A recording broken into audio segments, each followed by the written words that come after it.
তুমি হঠাৎ একদিন লাল রঙের একটা বাইক কিনলে, তখন মানুষ বলবে লাল রং কিনলি কেন, কালো নিলে ভালো হতো। তুমি অনেক দিন ধরে টাকা জমিয়ে একটা আইফোন কিনলে, মানুষ বলবে এত টাকা খরচ করার কী দরকার ছিল, অ্যান্ড্রয়েডে তো ফোনের সব কাজ করা যায়।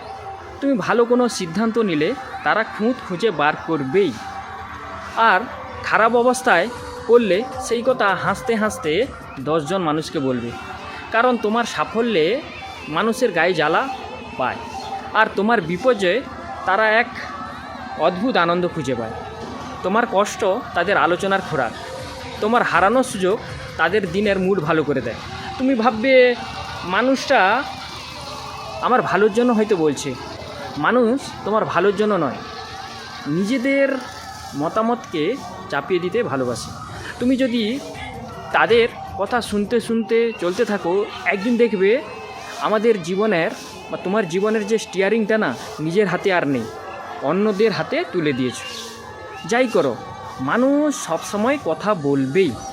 তুমি সফল হলে ঈর্ষায় কথা বলবে, তুমি ব্যর্থ হলে আনন্দে কথা বলবে, তুমি নিরপেক্ষ থাকলেও পিছনে কথা বলবে।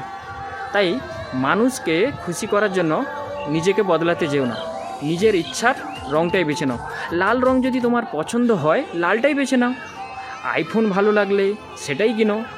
তোমার আনন্দটা যেন কখনো মানুষের মন্তব্যে নষ্ট না হয়, কারণ জীবনের শেষে মানুষের কথা নয়, তোমার নেওয়া সিদ্ধান্তই তোমার জীবনটা গড়ে উঠবে। মানুষ শুধু বলবে, কিন্তু সব দায়, সব বোঝা, সব পথ তোমাকে হেঁটে যেতে হবে। ভিডিওটি ভালো লাগলে অবশ্যই কমেন্ট করে যেও। আশা করছি সবাই ভালো থাকবেন। ধন্যবাদ।